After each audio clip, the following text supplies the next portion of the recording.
उन्होंने लिखा है कि हमारे दिन भर की रोटी आज हमें देना। और इसका बेसिकली मतलब है कि हम प्रार्थना में जैसे हम मांग रहे हैं परमेश्वर से, हमारी बेनती है, हम मांग रहे हैं जिस चीज़ की हमें ज़रूरत है। सो वर्स नंबर 11 में परमेश्वर कह रहा है कि एक चीज़, एक हिस्सा आपकी प्रार्थना का उसके लिए भी है कि जो आपकी ज़रूरतें हैं वो उसको आप मान सकते हो।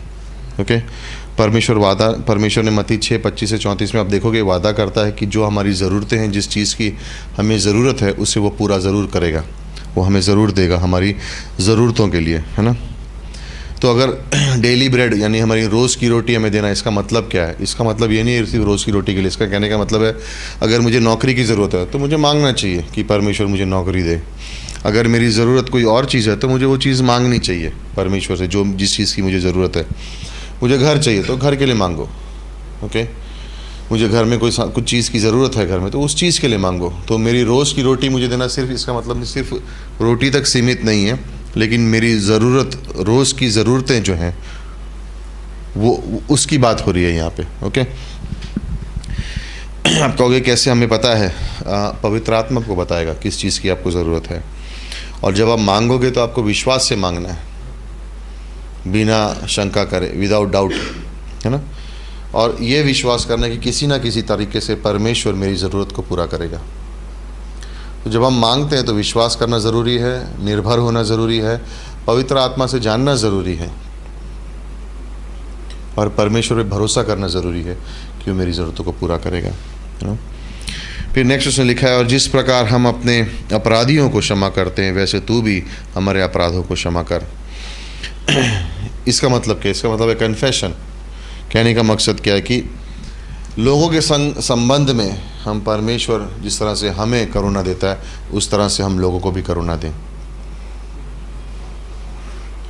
कि जब हम परमेश्वर से मांगे तो व्यक्तिगत जीवन के लिए भी क्षमा मांगो, माफ़ी मांगो, जो अपने पाप किए उसके लिए, गुनाहों के लिए, जो अपने गलत तरीके से व्यवहार किया हो या किसी से बुरी तरह से बात की हो, तो व्यक्तिगत जीवन में भी माफ़ी मांगो परमेश्वर से। और दूसरों की ओर करुणा वाला एक स्वभाव रखो। जो क्षमा के बारे में यीशु मसीह यहाँ पे कह रहे हैं वो लोगों के बीच की बात है वो। और अगर हम किसी और को क्षमा नहीं करते या माफ़ नहीं करते तो हमारी संगति परमेश्वर के संग, उसमें रुकावट आएगी। हमें सीखना है दूसरों को माफ़ करने के लिए। अगर हम नहीं कर सकते तो उसके संग हमारी संबंध परमेश्वर के संग जो है उसके अंदर रुकावट आएगी।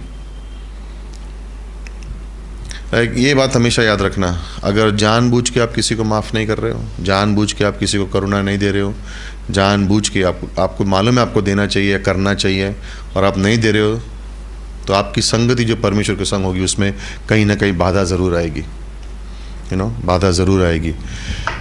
मन में किसी के विरुद्ध कड़वाहट रखने की ज़रूरत नहीं है, मन में किसी के विरुद्ध क्रोध रखने की ज़रूरत नहीं है, गुस्सा रखने की ज़रूरत नहीं है, मन में किसी के विरुद्ध कि उसको किस तरह से मैं गिराऊं या किस तरह से उसको नीचा दिखाऊं उसके बारे में रखने की ज़रूरत नहीं है। इन सब बातों से हमारी संगति जो है परमेश्वर के संग, उसके बीच में बाधा आएगी, गारंटीड। अगर हम चाहते हैं कि हमारी प्रार्थना में बाधा ना आए तो ये दो बातें हमेशा हमें याद रखनी पड़ेगी। पहले, हम अपने पापों के लिए पहले माफ़ी मांगें। अगर हम अपने पापों के लिए पहले माफ़ी ना मांग सके तो हमारी प्रार्थनाएं जैसे मानो सुनी भी नहीं जाएंगी, क्योंकि एक दीवार सी है हमारे और परमेश्वर की संगति के बीच में। तो पहले अपने पापों के लिए हमें प्रार्थना करनी है और अपने पापों के लिए माफ़ी मांगनी है। और फिर किसी और ने अगर मुझे चोट पहुंचाई है तो उसे पूरी तरह से माफ़ करना है। ओके, उसे पूरी तरह से माफ़ करना है ताकि हम परमेश्वर की संगति का अनुभव कर सकें, संगति का अनुभव कर सकें, है ना।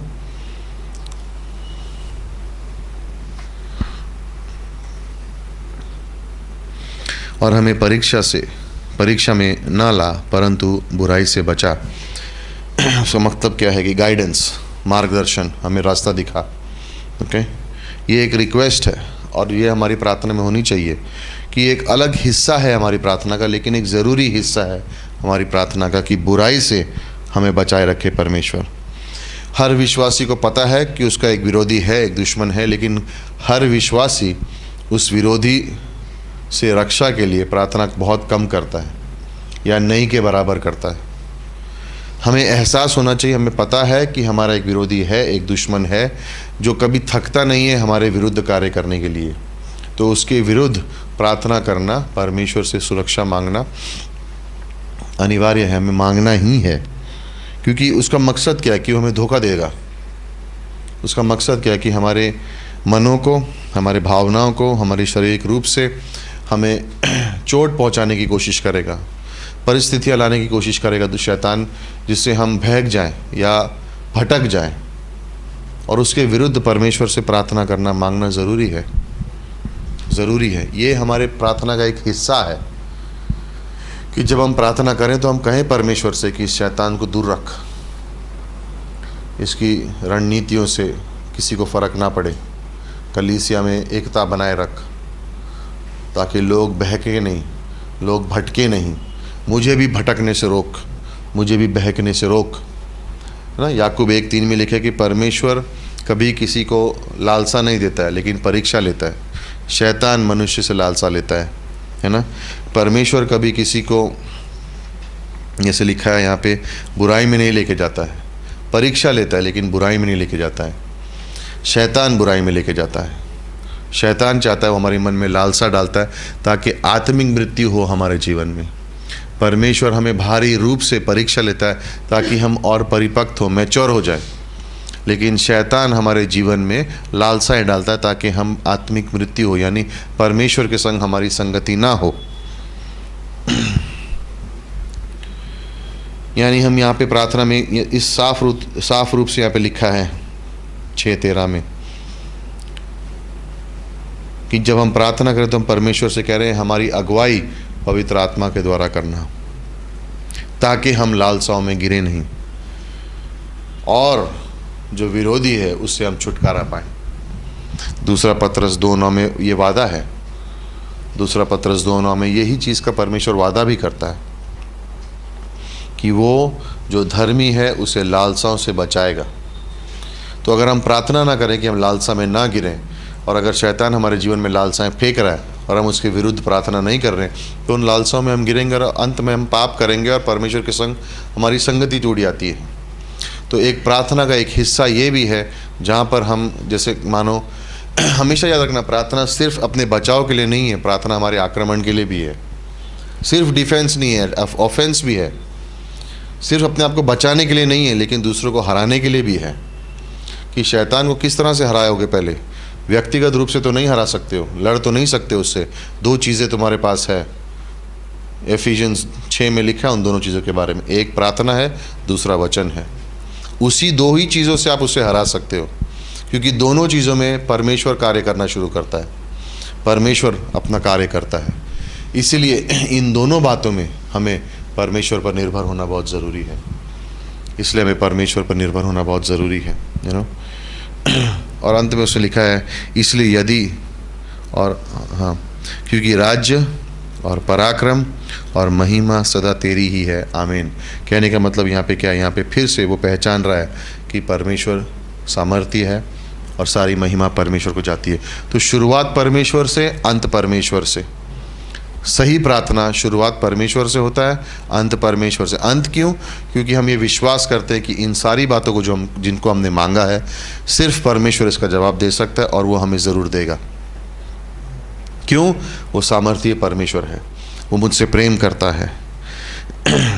मैं जानता हूँ कि वो मेरे जीवन में वो सामर्थ्य है और वो मुझे उन बातों को पूरा करेगा। ओके, सो दो चीज़ें फरीसीस के बारे में, उनके देने के बारे में, दूसरा प्रार्थना के बारे में। यहाँ पे तीसरा है उपवास के बारे में। और यहाँ पे वचन नंबर 16 से पढ़ना शुरू करेंगे और 16 से 18 कोई पढ़ सकता तो। जब तुम उपवास करो तो कपटियों के समान तुम्हारे मुंह पर उदासी न छाई रहे, क्योंकि वे अपना मुंह बनाए रहते हैं ताकि लोग उन्हें उपवासी जाने।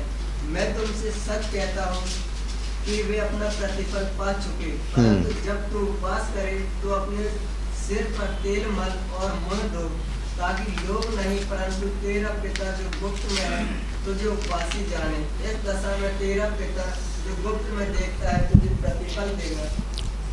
सो बेसिकली यहाँ पे मत्ती 6 में 16 से 18 में इस साफ रूप से लिखा है उपवास के बारे में और किस तरह से फरीसी उपवास करते थे। तो उनके वहाँ पे एक रीति रिवाज था कि हर सोमवार और हर गुरुवार को वो मंदिर जाते थे और उन 2 दिन पे वो उपवास भी रखते थे। तो जिस दिन वो लोग मंदिर जाते थे और उपवास रखते थे तो जानबूझ के उस दिन मुंह नहीं धोएंगे, बाल को कंघी नहीं करेंगे, तेल नहीं लगाएंगे सर पे, मतलब ठीक से कपड़े पहन के ना जाते थे, और ताकि लोग देखें और समझे कि हाँ ये लोग तो उपवास कर रहे हैं। तो वो उपवास था ताकि लोग देखें और पहचाने कि लोग उपवास कर रहे हैं, लेकिन मन में परमेश्वर की ओर कभी कोई प्यार नहीं था। ये रीति रिवाज है, क्योंकि मैं सोमवार और गुरुवार को मंदिर जाता हूँ तो उस दिन पे मैं इस तरह से जाऊँगा ताकि लोग देखें और समझें कि मैं उपवास कर रहा हूँ। और लेकिन उपवास करने का मकसद ये नहीं है। उपवास तब करें जब परमेश्वर आपको अगुवाई करे उपवास करने की, रीति रिवाज के अनुसार नहीं। मेरे परिवार में हमेशा से ही सैटरडे को उपवास होता है तो मैं भी करूँगा।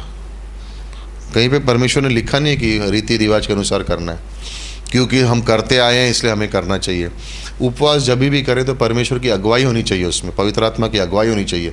परमेश्वर आपको अगुवाई कर रहा है। याद है यीशु मसीह ने कहा ये दुष्ट आत्माएं सिर्फ उपवास और प्रार्थना से निकलेंगी। तो अलग अलग कार्य हैं जिसके लिए आप उपवास कर सकते हो। परमेश्वर की आपको जानना है कि गाइडेंस है कि आप श्योर नहीं हो किसी चीज़ के बारे में, तो आप परमेश्वर अगर आपको अगुवाई करे तो उपवास करो ताकि दिखाए कि मेरा सही मार्ग कहाँ है। परमेश्वर मेरे जीवन की बहुत बड़ी निर्णय है, ये इसमें मुझे क्या निर्णय लेना चाहिए। अगर आप नहीं समझ में आ रहा है, आपकी कॉलिंग क्लियर नहीं है, आप सोच रहे हो कि यहाँ परमेश्वर मुझे बुला रहा है लेकिन मैं क्लियर नहीं हूँ, उपवास करके जानो उसकी इच्छा को। ओके। दूसरी चीज़ है किसी के, जैसे आप यीशु मसीह ने हमें सिखाया था,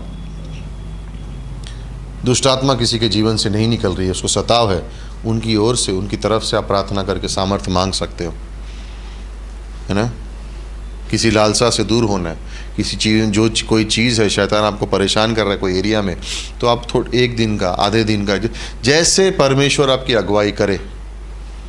ओके। अगर आपके जीवन में कोई बीमारी है, लाइक उदाहरण के तौर पे किसी को डायबिटीज़ है या कुछ है, तो उसे सावधानी से उपवास करना चाहिए। ज़रूरी नहीं है कि आप उपवास करने से परमेश्वर और प्रसन्न होता है और ज़्यादा जवाब देगा।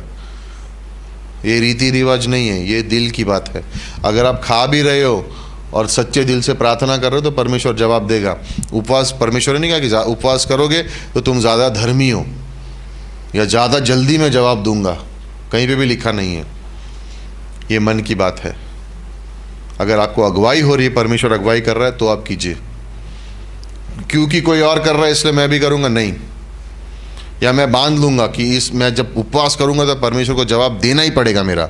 वैसे नहीं है ये, वैसे नहीं है ये, है ना। ये लेन देन नहीं है परमेश्वर के संग प्रार्थना, मोल भाव नहीं है। मैं ये करूँगा तो और मेरी प्रार्थना बढ़ेगी तो और मोल भाव नहीं है। खरीदारी बेचना नहीं है, ये बिजनेस नहीं कर रहे हैं हम परमेश्वर के संग संगति कर रहे हैं, उसका नतीजा प्रार्थना है। तो जब उपवास के लिए परमेश्वर, हम एकांत में हैं, अकेले में हैं। समझो जैसे आप किसी ने उपवास किया और कहा कि मैं आज दोपहर का खाना नहीं खाऊंगा। ओके। तो जो समय में आप खाना नहीं खा रहे हो, अगर आप आधा घंटा लेते हो खाना खाने के लिए, उस आधे घंटे में एकांत में जाओ, बाइबल लेके पढ़ो। खाना नहीं खाने के बदले उस समय को आप प्रार्थना में बदल दो, उस समय को आप बाइबल रीडिंग करो और परमेश्वर को जानो। अगर आप कहते हो मैं आज रात को खाना नहीं खा रहा हूँ, भोजन नहीं कर रहा, तो उस समय को मैं लूँ और उसके संग कुछ करूँ। आज मैं खाना नहीं खाऊंगा तो मैं टीवी के सामने बैठ के देखता हूँ, मोबाइल चेक कर लेता हूँ, ये तो खाना नहीं खा रहा हूँ क्योंकि मेरा आज उपवास है, मैं आज खाना नहीं खाता हूँ। लेकिन जो समय को आप उपवास रख रहे हो, उस समय को परमेश्वर के करीब आने के लिए इस्तेमाल करो। अपने खुद के जीवन में मजाक करने के लिए नहीं, या मज़ा करने के लिए नहीं है। कई लोग उपवास को समझते नहीं और सोचते हैं कि आज मेरा उपवास है, आज मैं कुछ नहीं खाऊंगा तो जो मन में करूँ। नहीं, उस दिन, उस समय को, जो चीज़ आप नहीं कर रहे हो उस समय को इस्तेमाल करो, बाइबल को पढ़ो, प्रार्थना में इस्तेमाल करो और परमेश्वर के करीब आओ, और परमेश्वर के करीब आओ। लोग कहते हैं मैं उपवास करूंगा, दोपहर को खाना नहीं खाऊंगा और कंप्यूटर पर बैठ के गेम खेल रहे हैं। वो उपवास नहीं है, वो रीति रिवाज है, दिखाने के लिए है। मैं आज खाना नहीं खा रहा हूँ और मैं बिजी भी हूँ, नहीं। बाइबल लो, कोने में जाओ, एकांत में रहो, प्रार्थना करो, सीखो, जानो। वचनों को मनन करो। ये एक संगति के लिए एक ज़रूरत है। प्रार्थना उपवास हम क्यों करते हैं? एक आदत होती है। कई लोगों को बुलाया गया, परमेश्वर की बुलावट है उपवास करने के लिए दूसरों के लिए, वो उनकी बुलावट है। क्या हमें करना चाहिए? अगर परमेश्वर हमें अगुवाई कर रहा है कभी इसके लिए करने के लिए, तो ज़रूर करो। गाइडेंस के लिए करो, सामर्थ्य के लिए करो, उन सब चीज़ों के लिए, आत्मिक चीज़ों के लिए हमें उपवास करना ज़रूरी है। तो हमें करना है तो हम करेंगे। किसी की बीमारी के लिए, चंगाई के लिए हमें प्रार्थना करनी है तो करेंगे। अगर परमेश्वर आपकी अगुवाई कर रहा है तो कीजिए उसको, लेकिन याद रखिएगा ये लेन देन के बारे में नहीं है, या मैं उपवास करने से परमेश्वर ज़्यादा मुझसे प्रसन्न होगा, उसके बारे में नहीं है। और ना ये दिखावे के लिए मैं उपवास कर रहा हूँ। मुझे ज़रूरी नहीं है सबको बताना कि मैं उपवास कर रहा हूँ, ज़रूरी नहीं है कि मैं कर रहा हूँ। नहीं, किसी को बोलने की ज़रूरत नहीं है। कोई पूछेगा और अगर आपको बोलना पड़ा तो आप बता सकते हो, लेकिन ज़रूरी नहीं है कि बताना है। फैरिसीज़ क्या कर रहे थे? जब जा रहे हैं तो बाल बिखरे हुए हैं, मुंह उदास है, चल एकदम क्या हुआ, मैं उपवास कर रहा हूँ। तो उनको देख के लोग बोले तो आज उपवास करें, मंदिर जा रहे हैं। तो उन्होंने कहा, परमेश्वर ने कहा तुम्हें तुम्हारा इनाम मिल चुका। लोगों की तालियां चाहिए थी, मिल गई तुमको। लोगों के मुंह से वाह चाहिए थे, मिल गई तुमको। वहाँ पर कुछ नहीं मिलेगा, कुछ भी नहीं है तुम्हारे लिए, कि ना। लोग सारा दिन कहते हैं आज हम फुल डे फास्टिंग करते हैं, फुल डे फास्टिंग हो रही है, और बाद में जब प्रार्थना नहीं हो रही तो या सो रहे हैं या किसी के साथ किसी के बारे में बुराई कर रहे हैं। ये फास्टिंग, ये कौन सी फास्टिंग है कि किसी और की बुराई चल रही है, किसी और की गलतियों के बारे में बात हो रही है। खाना नहीं खा रहे हैं लेकिन सारे संसार के काम हो रहे हैं, तो वो उपवास नहीं है। सॉरी, उससे कुछ नहीं होने वाला है। चाहे ज़िंदगी भर करते रहो, वो फास्टिंग कुछ होने वाला नहीं है। मैं फास्टिंग कर रहा हूँ लेकिन मैं कभी किसी को जाके सुसमाचार नहीं सुनाता हूँ। फास्टिंग का समय है, उपवास का समय। उपवास के टाइम में कैसे जाऊँ? वो काम कर रहे हैं जो आत्मिक है, जो परमेश्वर का हम परमेश्वर के और करीब आते हैं। ओके, मत्ती 6:19। ओके, ये जैसे मानो जिनको छुटकारा मिला है, ये जो यीशु मसीह को जानते हैं, उनके लिए कुछ परमेश्वर 5 नियम बताता है यहाँ पर। ओके, पहला है मत्ती 6:19-21 में, अपने लिए पृथ्वी पर धन इकट्ठा ना करो जहाँ कीड़े और काई बिगाड़ते हैं, और जहाँ चारों संग जहाँ चोर सांध लेते हैं और चुराते हैं, परंतु अपने लिए स्वर्ग में धन इकट्ठा करो, जहाँ तो ना कीड़ा ना कोई काई बिगाड़ता है, और जहाँ चोर ना सांध ले सकते हैं और ना चुराते हैं, क्योंकि वहाँ तेरा धन है जहाँ तेरा मन भी लगा रहेगा। सिंपल है, परमेश्वर यहाँ पे एकदम सिंपल सी उदाहरण दे रहा है यहाँ पे, कि कई बार ऐसा होता है कि पैसे के मामले में हम बैलेंस में नहीं होता है। कुछ लोग सिखाते हैं कि जो भी तूने कमाया और अगर तूने उसका इतना हिस्सा परमेश्वर को नहीं दिया तो तू आत्मिक नहीं है, या जो भी तेरा प्रॉफिट है वो पूरा परमेश्वर को जाना चाहिए, या जो भी तेरा ये पैसे के मैटर के अंदर जो बाइबल कहती है वो मुझे सुनना है, इंसान की अनुवाद नहीं सुनना है मुझे कि उसका मीनिंग क्या है करके, जितना तू देगा उतना ही तुझे वापस दिया जाएगा। तो ये खरीद लो, वो खरीद लो, इसका इतना दे दो, 4,000 दोगे तो 40,000 आएगा। लाइक बिजनेस बन गया आज। ये रुमाल आशीषित है, ये तेल आशीषित है। किसने आशीषित किया पता नहीं है, लेकिन और जो बोल रहा है टीवी पे, उसकी जेब में सारा धन जा रहा है, परमेश्वर के कार्य के लिए नहीं जा रहा है। सो बेसिकली यहाँ पे कहने का मतलब क्या है कि फर्स्ट 10वां हिस्सा परमेश्वर को दो। सिंपल। अपने जीवन में हम पैसे का किस तरह से इस्तेमाल करते हैं। जो मेरे पास पैसा आता है वो पूरा का पूरा मेरा है या 10% परमेश्वर का है? 100% परमेश्वर का है, 10% परमेश्वर कह रहा है दशांश के अनुसार मुझको दो। दूसरी चीज़ है, अगर आपको टैक्स भरना पड़ता है तो भरो, छुपाने की ज़रूरत नहीं है। अगर मेरी तनख्वाह की वजह से मैं उस ब्रैकेट में गिरता हूँ जहाँ पे मुझे टैक्स भरना पड़ता है तो मुझे भरना चाहिए। यीशु मसीह ने कहा ना, जो कैसर का है कैसर को दे, जो परमेश्वर का है परमेश्वर को दे। अगर गवर्नमेंट के अनुसार, रूल्स के अनुसार मुझे टैक्स भरना पड़ता है तो मुझे भरना चाहिए, छुपाने की ज़रूरत नहीं है। ओके, घर पे कोई कर्जा है, कोई चीज़ अपनी समझो EMI पे लिए, तो उसे भरो। है ना, भरो। वैसे नहीं कि चलो रैप्चर आ रहा है तो ले लो घर, बाद में बैंक वाले अपने को ढूंढते रहेंगे।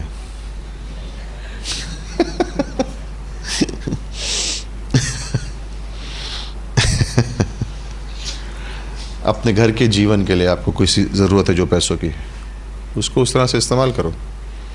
लाइक बजट बनाना ज़रूरी है अपने घर के अंदर, राइट। कुछ अगर बचता है तो उसको निवेश करो, सेव करो, इन्वेस्ट करो। कहने का मकसद क्या है, मेरी तनख्वाह 10,000 है, 1,000 सीधा परमेश्वर को। टैक्स ब्रैकेट में आ रहा हूँ, नहीं आ रहा हूँ, ठीक है, ओके। कोई चीज़ मैंने कर्जे पे ली है, हाँ ये चीज़ मैंने ली है, इसका मेरे को महीने का 500 रुपये हफ्ता भरना है, वो उस हफ्ते के लिए चली गई। मेरे घर के खर्चे के लिए मुझे 5,500 रुपये की ज़रूरत है, वो उसके लिए निकल गया। एंड में 500 रुपये बचता है, चलो इसको निवेश कर देते, आगे जाके कभी इसकी ज़रूरत पड़ सकती है। बैलेंस, ओके, बैलेंस करना ज़रूरी है। जो जिस तरीके से जो मुझे दिया गया उसका मुझे बैलेंस करना ज़रूरी है। जो मुझे मिल रहा है उसका मुझे बैलेंस करना ज़रूरी है। कई बार मैं सेव नहीं कर सकता हूँ, कोई बात नहीं, कई बार मैं कर सकता हूँ। जब मैं कर सकता हूँ मुझे करना चाहिए, जब मैं नहीं कर सकता मैं नहीं कर सकता हूँ, ओके। शुरुआत में जब हम सेवाकाई शुरू करते हैं, हम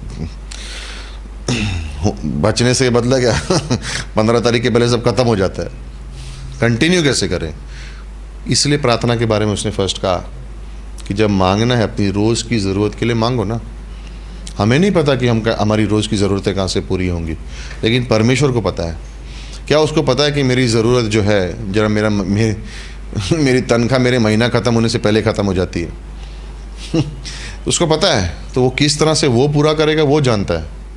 इसलिए पहले मुझे उस पर निर्भर होना है, ताकि जब मेरे पास कोई कमी हो तो मैं परमेश्वर की ओर देख के ना कहूँ कुछ दिया नहीं मुझे, इस हालत में छोड़ दिया मुझे। कभी कभी जब हमारे पास कम होता है और परमेश्वर जब अपने भंडार से हमें देता है तो हमारा आत्मिक जीवन सही चलता है, यू नो। सो इस तरह से कह रहा कि जब पैसे के मैटर में आता है तो हमारा खजाना, वो क्या कह रहा, तुम्हारा खजाना कहाँ है, जहाँ तुम्हारा दिल है वहाँ तुम्हारा खजाना है। अगर तुमने अपना दिल मन लगाया रखा पैसे के ऊपर तो एक्चुअली तुम्हारा मन वही है, लेकिन अगर तुमने अपना मन लगाया परमेश्वर की ओर तो तुम्हारा ख़जाना वहाँ है, तो परमेश्वर अपने ख़जाने से तुमको देगा। तो बेसिकली कहने का मतलब है कि जब पैसे का मैटर आता है तो बैलेंस रखो उसको, है ना। जिसको अगर आपके जीवन में आपको मन में परमेश्वर आपको अगुवाई करता है कि महीने में कुछ पैसा अलग रखना है और किसी को ज़रूरत होगी तो मैं दूंगा चुपचाप बगैर बताए किसी को, तो वो आप करो, वो आपके ऊपर है। अगर आप निवेश करना चाहते हो आपके ऊपर है, लेकिन प्रायोरिटी होनी चाहिए। जो मुझे मिला उसका सीधा 10% परमेश्वर को पहले, बाकी सब बाद में देखा जाएगा। जो उसका हिस्सा है वो उसका हिस्सा है, क्योंकि पूरा 100% तो परमेश्वर नहीं दिया ना, 10% थोड़ी दिया उसने, पूरा उसने ही दिया। जो उसने दिया उसमें से सिर्फ वो 10 मांग रहा है और कह रहा है 90 तेरे पास है, और जब तेरे पास 90 रहेगा और तू मुझ पर भरोसा करेगा, वो 90 को मैं 900 करके दिखाऊंगा। वो ही कर सकता है। अगर ये कोई कॉलेज में सिखाओ कि परमेश्वर को 10% दो और वो 90 को 900 करेगा, बोलेंगे पागल हो गया तू। इकोनॉमिक संसार में ऐसे नहीं चलता। बोला एग्जैक्टली, संसार में नहीं चलता है। मेरा संसार यहाँ नहीं है, मेरा संसार वहाँ है। तो वो मुझे देता है, परमेश्वर मुझे देता है, इसलिए पहला 10% उसको आता है। 10% इसलिए नहीं है कि परमेश्वर कहता है देख मुझे चाहिए, उसे नहीं चाहिए, लेकिन वो तुम्हारे मन को परख रहा है, वो तुम्हारे विश्वास को परख रहा है। वो 10% जो मांग रहा है परमेश्वर, जो कह रहा है देने के लिए, परमेश्वर को उसकी ज़रूरत नहीं है, वो तुम्हारे विश्वास को देख रहा है, ओके। उस 10% से यहाँ का बिजली का बिल चलता है, ये ऑफिस चलता है, जो लोग काम कर रहे हैं उनकी तनख्वाहें निकलती हैं, जो मेंस हॉल होते हैं वहाँ पे होते हैं, ट्रैक्स प्रिंटिंग होती है, मिशन ट्रिप होता है, मिशनरीज को सपोर्ट जाता है, उस 10% से जाता है, और कहीं से पैसा नहीं आता है, राइट। हमारे पास हमारी छापने की मशीन नहीं है चलते रहो छापते रहो, कितने भी मिशनरी आ जाए। ये विश्वास का काम है, ये विश्वास का काम है। लोग जिनके मन में इच्छा है कि ये मेरी टाइदिंग है और ये हिस्सा मैं मिशंस में प्रभु की सेवकाई को आगे बढ़ाने में दूंगा, उसके भरोसे पे ही ये सब चल रहा है। उसके भरोसे 2002-2003 में हमारा मंथली हम 16,000 मिशंस को दे पाते थे, बस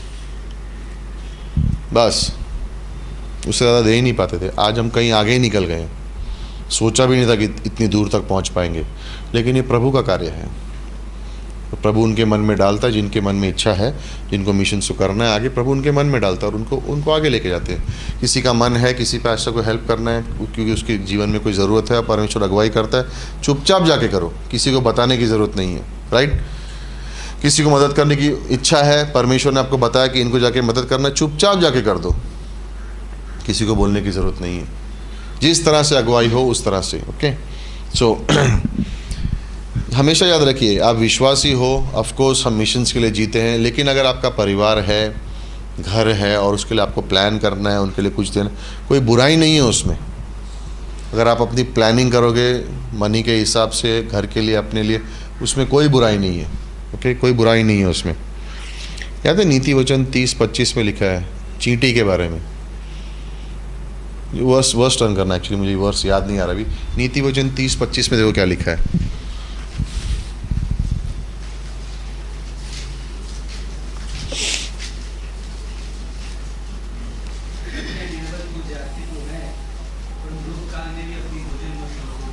करेक्ट, कमज़ोर है लेकिन अपने भोजन को बटोरती, यानी के लिए अपने फ्यूचर की प्लानिंग करते हैं वो लोग।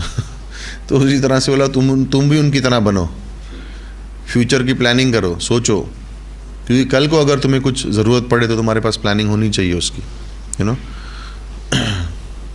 ओके, नेक्स्ट 31 से 33 पढ़ेंगे। ये फर्स्ट सिद्धांत था पैसे के बारे में।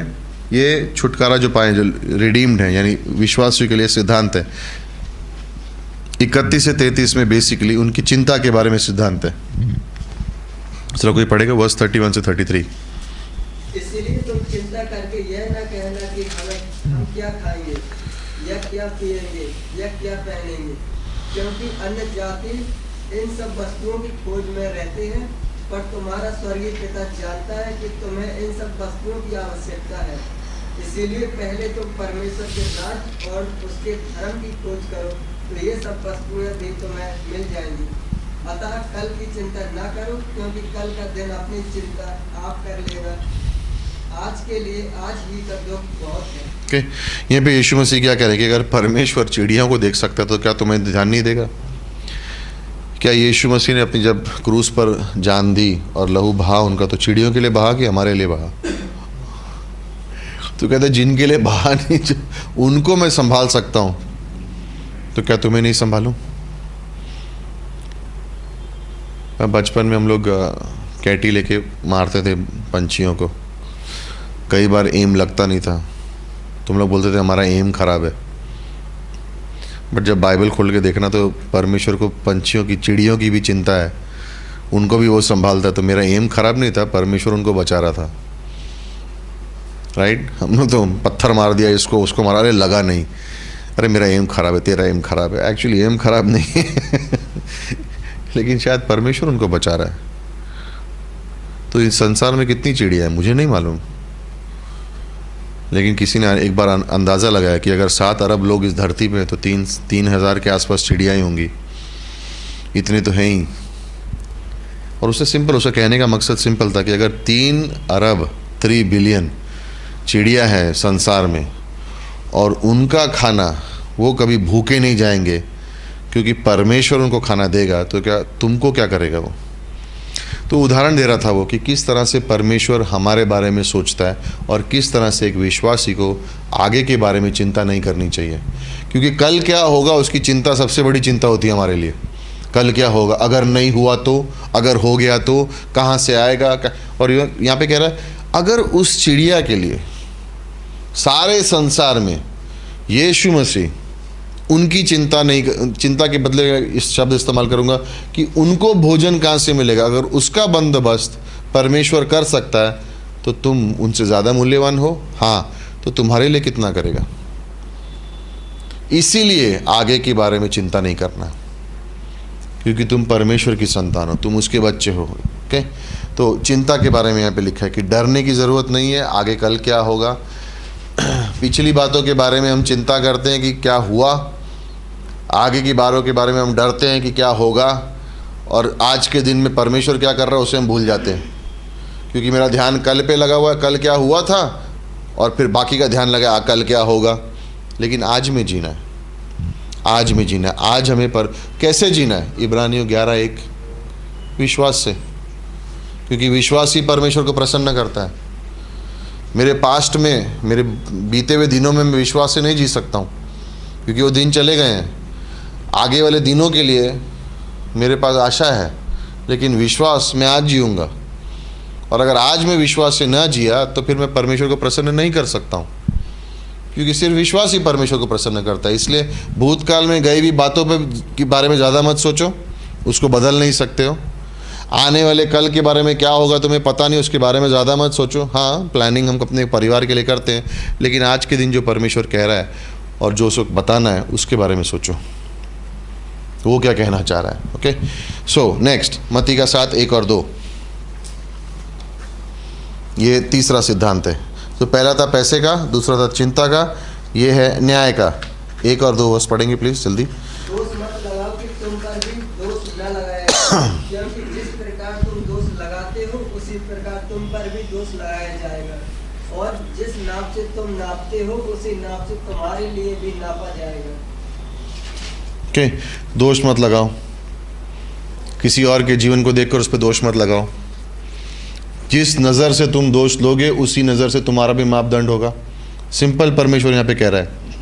अगर तुम दूसरों की ओर कठोर बन के रहे तो जब तुम परमेश्वर से मिलोगे उसी अनुसार तुम्हारा न्याय होगा। अगर तुम अनुग्रह देने वाले व्यक्ति थे तो जब तुम परमेश्वर से मिलोगे उसी तरह से तुम्हारा न्याय होगा। अगर तुमने यीशु मसीह के प्रेम को दर्शाया तो उसी तरह से तुम्हारा न्याय होगा। अगर तुमने उनकी गलतियां ही खोजते रहे इंसान के जीवन के बारे में, उसी तरह से तुम्हारा न्याय होगा। सिंपल है, परमेश्वर तुम्हारे जीवन को किस तरह से देखेगा, जिस तरह से तुमने अपना जीवन जिया है उसी रीति के अनुसार तुम्हें तुम्हारा इनाम मिला जाएगा। अगर तुम कुड़कुड़ाने वाले कोई थे तो उसके अनुसार ही तुम्हें तुम्हारा इनाम मिलेगा। अभी 7वीं पंक्ति, ये प्रार्थना का रूल है। ओके, मांगो तो तुम्हें दिया जाएगा, ढूंढो तो तुम पाओगे, खटखटाओगे तो तुम्हारे लिए खोला जाएगा। सॉरी, वर्स नंबर 7 आपने पढ़ लिया है, 11 तक पढ़िए। क्योंकि जो कोई मांगता है उसे मिलता है, और जो ढूंढता है वह पाता है, और जो खटखटाता है उसके लिए खोला जाएगा। तुम में से ऐसा कौन मनुष्य है कि यदि उसका पुत्र उससे रोटी मांगे तो वह उसे पत्थर दे, या मछली मांगे तो उसे सांप दे? अतः जब तुम बुरे होकर अपने बच्चों को अच्छी वस्तुएं देना जानते हो तो तुम्हारा स्वर्गीय पिता अपने मांगने वालों को अच्छी वस्तुएं क्यों न देगा। वर्स नंबर 7 में जो लिखा कि मांगो तो तुम्हें दिया जाएगा, कहने का मतलब है मांगो और मांगते रहो। ओके, यूनानी में इसका मतलब है मांगो और मांगते रहो। इसका मतलब ये नहीं है कि एक बार मैंने मांग लिया उसके बाद में परमेश्वर को बोला परमेश्वर आपको याद होगा, अब आप देख लेना जब मन करेगा तब। मांगो और मांगते रहो। मांगते रहो क्यों? ये तुम्हारी इच्छा के बारे में। क्या तुम्हें सच में उस बात की ज़रूरत है? क्या तुम्हें सच में उस बात की ज़रूरत है? बच्चे किस तरह से अपने माँ बाप से मांगते मालूम है ना? जब तक मिलेगा नहीं तब तक मांगते रहेंगे, और अगर रो के जोर से ज़मीन पे गिर जाएंगे, रोना चीखना चिल्लाना, यही चाहिए यही चाहिए, एंड तो बोलेगा ले ले यार, चुप हो जाएगा इसी, राइट, चुप हो जाएगा इसी बहाने, दे दो इसको यार। उसी तरह से यहाँ पे लिखा है तुम तुम्हारे पिता से मांग रहे हो ना। मांगना मतलब उसकी इच्छा के अनुसार। मुझे लाल मर्सिडीज चाहिए, मुझे लाल मर्सिडीज चाहिए, कितना भी रो लो परमेश्वर दे भी देगा शायद, फिर बाद में तुम्हें पता चलेगा क्यों मांगा यार, इसका पेट्रोल इतना महंगा है सो याद है, आई थिंक भजन संहिता 103 में लिखा है कि अगर तुम मांगो व्यर्थ तो तुम्हें कभी कभी दे भी देगा, लेकिन तुम्हारे प्राणों में सूखापना भेज देता है। आई थिंक भजन संहिता 105 में है शायद, आई डोंट रिमेंबर कौन से में। लेकिन उदाहरण क्या है इज़राइल का, कि मन्ना उनको काफ़ी नहीं था, उनको मांस चाहिए था, और परमेश्वर ने कहा ठीक है जो तो ये देता हूँ। उन्होंने कहा ऐसा मांस दिया जाके उनके नाक से निकलना शुरू हो गया। उसका मतलब है, यूनानी में शब्द क्या है, एक्चुअली इब्रानी में इसका मीनिंग क्या है?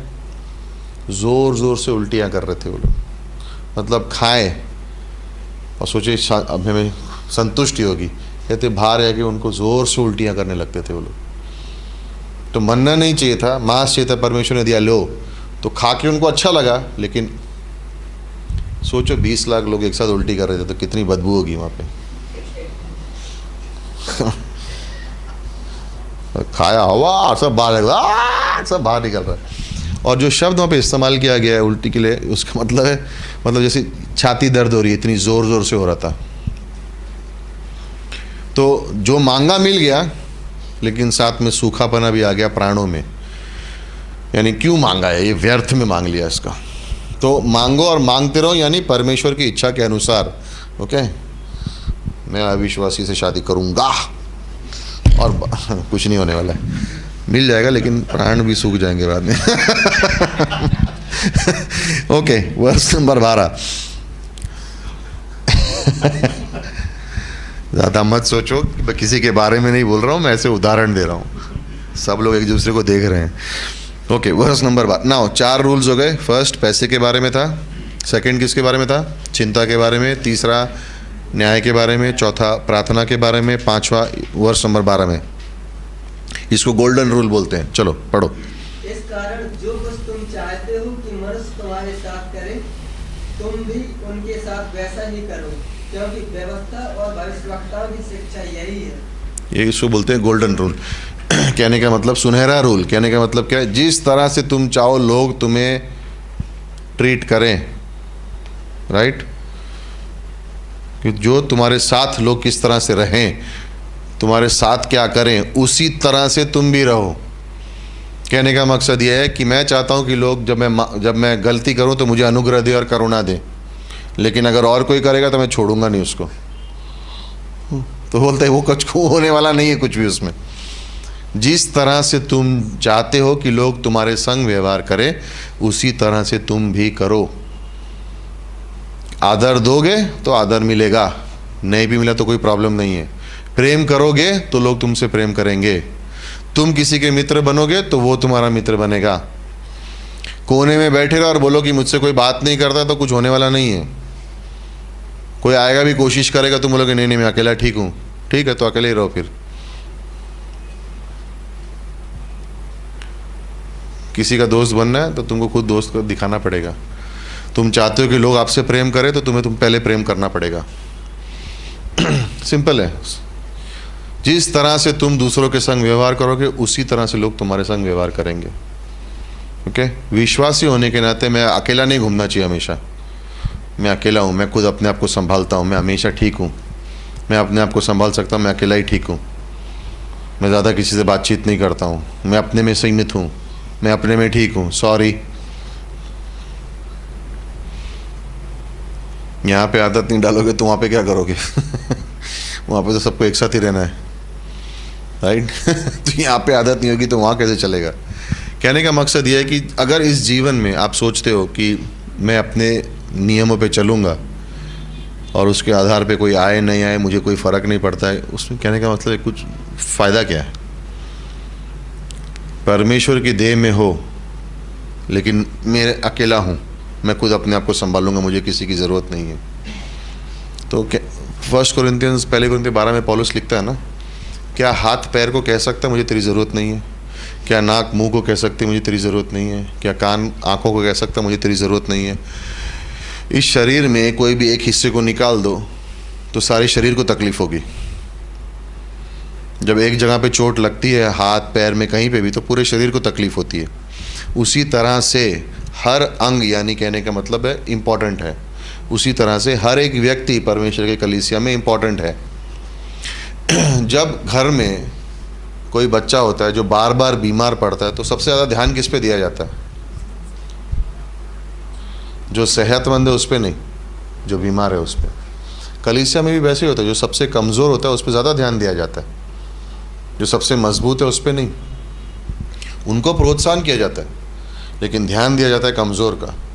और कहने का मकसद ये है कि अगर मेरे जीवन में, अगर मैं चाहता हूँ किसी के संग दोस्ती करना या मित्रता करना, तो मुझे कहाँ पे कर रहा हूँ? कहाँ? संसार में करूँ या कलीसिया में करूँ? सिंपल है। अगर मेरे सांसारिक दोस्त मेरे कलीसिया के दोस्तों से ज़्यादा हैं तो मेरा ध्यान कहाँ है? बाहर है। मैं कलीसिया में हूँ लेकिन मेरा ध्यान कहाँ है? यू नो, सो उस तरह से। और क्या अगर मैं मेरे भाई के संग एक मत होकर रह सकता हूँ? अगर मैं एक मत होकर मेरे भाई के संग नहीं रह सकता तो मैं संसार में किसके संग रह पाऊँगा? मैं मेरे घर में ठीक हूँ लेकिन घर के बाहर में अलग इंसान हूँ। हम डबल नहीं हो सकते, सिंगल होना है। घर के अंदर भी वही गवाही होनी चाहिए, घर के बाहर भी वही गवाही होनी चाहिए इंसान की। घर के बाहर गवाही है कलीसिया में बहुत शांत दिल का आदमी है, घर के अंदर गवाही क्या है, सारा वक्त चिल्लाता रहता है। बोला वो नहीं होगा, वो नहीं है। मैं बहुत शांत हूँ, घर में कुछ नहीं करता हूँ, बट चर्च में किसी को छोड़ता नहीं हूँ। वो पैस्टर रामबली सिंह आते, जानते हो आप? उन्होंने एक स्टेटमेंट बोली थी, चर्च में दूत घर में भूत। बोला तो हमने बहुत हंसे थे उसके ऊपर। बोला कि कभी कभी इंसान इमेच्योर इस तरह से होते हैं, चर्च में सब बोलना सही करना सही, लेकिन घर के अंदर अलग ही है, घर के अंदर अलग ही है। तो उस प्रकार से वो हमारा चरित्र नहीं है। हम दो जीवन जी रहे हैं, कठिन हो जाता है जीना, क्योंकि कभी कभी घर का स्वभाव बाहर भी आ जाएगा, क्योंकि बाहर असली स्वभाव नहीं है, बाहर तो बनावटी है। और यहाँ पे कह रहे जिस तरह से तुम चाहते हो लोग तुम्हारे संग बर्ताव करें, उसी तरह से तुम्हें पहले करना है। ये हमारे जीवन में शांति ला सकता है, ये हमारे जीवन में एकता ला सकता है, और ये कलीसिया के लिए सही है। अगर मैं चाहता हूँ मेरे जीवन में या मेरे कलीसिया में एकता बनी रहे, तो पहले मुझे परिश्रम करना पड़ेगा उस एकता को रखने के लिए। अगर मैं नहीं रख सका तो फिर मेरे जीवन में भी नहीं होएगी, बिखर जाएगी वो। अगर मैं चाहता हूँ कि मेरे कलीसिया में लोग प्रार्थना करना सीखें, बाइबल पढ़े, आराधना करना सीखें, लेकिन मैं खुद नहीं करता तो वो लोग भी नहीं करेंगे। वो जब किसी को देखते हैं करते हुए तो लोग भी उसके पीछे करते हैं। अगर मैं नहीं करता तो वो लोग नहीं करेंगे। मैं 100 मैसेज कर दूं लेकिन बोलेंगे कोई प्रार्थना करना किसी ने किया ही नहीं, तुमने किया क्या? नहीं। तो फिर वो कैसे करेंगे? वो कैसे करेंगे? सिर्फ बोलने से नहीं, हमारे जीवन में फल दिखना चाहिए। वो फल हमारे जीवन में दिखना चाहिए। जब वो दिखेगा तब लोग करेंगे, जब वो नहीं दिखेगा तो लोग नहीं करेंगे। ओके, सो परमेश्वर धन्यवाद देते हैं आज के इस दिन के लिए, इस क्लास के लिए। प्रार्थना करते हैं कि आने वाले क्लासेस में आप हमें अगुवाई करें, सिखाएं परमेश्वर के राज्य के बारे में, यीशु मसीह के जीवन के बारे में, और व्यक्तिगत रूप से आप हमें क्या सिखाना चाहते हैं परमेश्वर, उसके लिए हम मांगते हैं यीशु मसीह के नाम से, आमीन।